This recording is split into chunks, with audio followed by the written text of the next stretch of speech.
बिस्मिल्लाह अर्रहमान अर्रहीम अल्लाहुम्मा सल्ली अला मुहम्मद व आले मुहम्मद।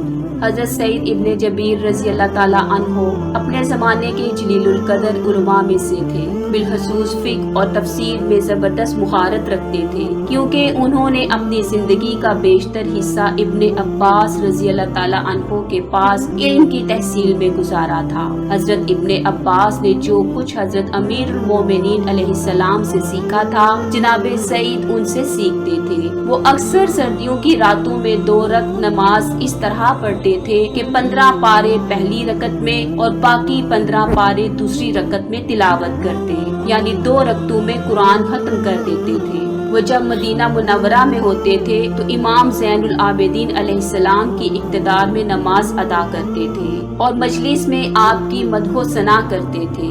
इसी वजह से सईद मरमानियों की आंखों में कांटे की तरह खटकते थे। चुनाचे हज्जाज को इसकी इत्तला दी गई। सईद इब्ने जबीर हज करने मक्का गए तो हज्जाज ने 20 अशखास को इनकी गिरफ्तारी के लिए मामूर किया और साथ ही इस काम के लिए एक बड़ा इनाम मुकर्रर किया। इन लोगों ने कसम खाई कि अगर सईद को ना लाए तो इनकी औरतों पर तलाक है। ये लोग मक्का के रास्ते में जहाँ जनाबे सईद पनाह लिए हुए थे उनकी तलाश में फिर रहे थे, हत्ता के एक राहिब के पास पहुँचे और राहिब से पूछा कि तुमने इन अतराफ में सईद इब्ने जबीर को तो नहीं देखा है। उसने कहा, मैं उन्हें पहचानता नहीं। उन लोगों ने सईद की शनाख्त बयान की तो उसने कहा, हाँ, ऐसा एक आदमी इस रास्ता से गया है, ताकुब करो तो मिल जाएगा। वो लोग आगे बढ़े और एक सहरा में पहुँचे तो क्या देखा कि सईद खाक पर सजदा रेज़ हैं और मुसलसल अल्लाह की बारगाह में मुनाजात कर रहे हैं। उन लोगों पर इस कदर असर हुआ कि करीब नहीं गए, यहाँ तक कि जब उनकी नमाज तमाम हुई तो उन लोगों ने बढ़ के सलाम किया और कहा कि आपको हज्जाज ने तलब किया है। उन्होंने पूछा, क्या ये हतमी है? उन लोगों ने कहा, हाँ, हतमी है। सईद उनके साथ चल पड़े, यहाँ तक कि राहिब के दैर में पहुँचे। उस वक्त शाम हो रही थी। राहिब ने कहा, ये सहरा खतरनाक है। शेरों का एक जोड़ा गरूब के बाद आता है और अगर किसी आदमी को यहाँ पाता है तो चीर फाड़ के उसे खा जाता है, लिहाजा तुम लोग दैर के अंदर आ जाओ। उन लोगों ने उसे मंजूर किया, लेकिन सईद उनके बार बार इसरार के बावजूद अंदर नहीं आए तो उन लोगों ने कहा, क्या तुम भागना चाहते हो? उन्होंने फरमाया, नहीं, मैं भागना नहीं चाहता, लेकिन चूँकि एक मुशरिक का मकान है लिहाजा मैं इसमें कदम नहीं रखता। उन लोगों ने कहा, तुम शेर का लुकमा बन जाओगे तो हम हज्जाज को क्या जवाब देंगे? उन्होंने फरमाया, मेरे साथ मेरा परवरदिगार है जो मेरी हिफाजत फरमाएगा। सिपाहियों ने यह मसला राहिब के सामने पेश किया तो उसने कहा, अपनी कमानों में तीर लगा लो ताकि शेर आए तो उन्हें निशाना बना सकूं। हजरत सईद मगरिब के अव्वल वक्त नमाज शुरू करना चाहते थे कि उसी वक्त शेरनी आ गई। उसने जनाबे सईद की तरफ रुख किया, लेकिन ये बगैर किसी खौफ व दहशत के नमाज के लिए खड़े हो गए। राहिब ये देखकर हैरान हो रहा था।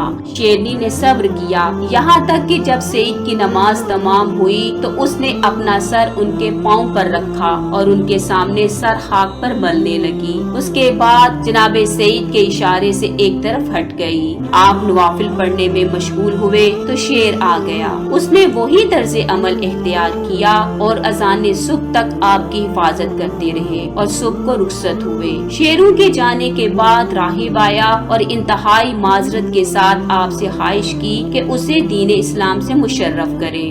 चुनाचे उसी जगह मुसलमान हो गया। आपको गिरफ्तार करने वाले निदामत से कहने लगे कि हम क्या करें, हम आपको ले जाने पर मजबूर हैं। हज़रत सईद ने फरमाया, तुम अपनी जिम्मेदारी को अंजाम दो। उन्होंने कहा, हम पर एहसान कीजिए और हमारे साथ चलिए ताकि हम हज्जाज का सौंपा हुआ फर्ज पूरा कर सके। बिलाहिर जब वो सईद को लेकर पहुँचे तो रात हो गई थी। हज़रत सईद ने फरमाया कि अगर कर सको तो ऐसा करो कि मुझे एक शब की मोहलत और दे दो, चूँकि ये मेरी जिंदगी की आखिरी शब है और कल की शब मुझे कब्र के अंदर आएगी, लिहाजा मैं कल की शब के लिए इबादत कर सकूं। उनमें से एक शख्स ने कहा, अगर ये हमारे हाथ से निकल गए तो हम उन्हें कहाँ ढूंढते फिरेंगे? لیکن دوسرے شخص نے کہا کہ فکر نہ کرو، ہم نے سعید کو اچھی طرح پہچان لیا ہے، وہ اتنی دیر سے ہمارے ساتھ ہیں، ہم نے ان سے کوئی فعل حرام سرزد ہوتے نہیں دیکھا ہے، سوائے عبادت کے انہوں نے کوئی دوسرا کام نہیں کیا ہے۔ اس کے بعد ان سے پوچھا کہ کیا آپ قول دیتے ہیں؟ انہوں نے فرمایا ہاں میں قول دیتا ہوں۔ پھر ان میں سے ایک آدمی ضامن ہو گیا۔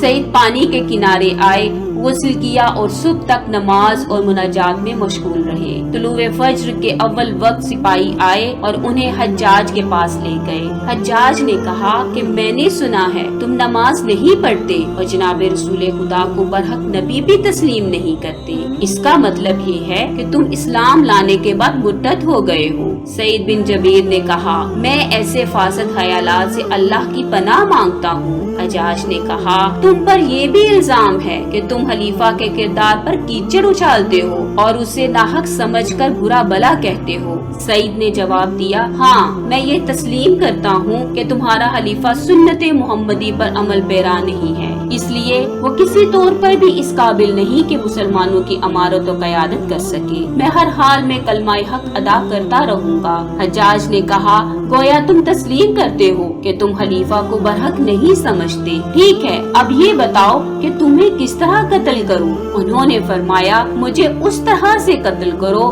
جس طرح تم چاہتے ہو، خدا تم سے انتقام لے۔ اس نے حکم دیا انہیں نہر کے کنارے لے جا کر قتل کیا جائے۔ حضرت سعید بن جبیر نے اسی وقت بلند آواز میں دعا کی، اے وہ ذات جس نے محمد رسول اللہ کو مبعوث کیا ہے، میرے بعد حجاج کو اتنی مہلت نہ دے کہ کسی اور کو قتل کر سکے۔ خدا نے ایسا ہی کیا، یعنی وہ ایسی مصیبتوں میں مبتلا ہوا کہ 10 دن بعد ہی واصل جہنم ہوا۔ اللہ کریم ہمیں ہر حال میں حق کا ساتھ دینے کی توفیق عطا کرے۔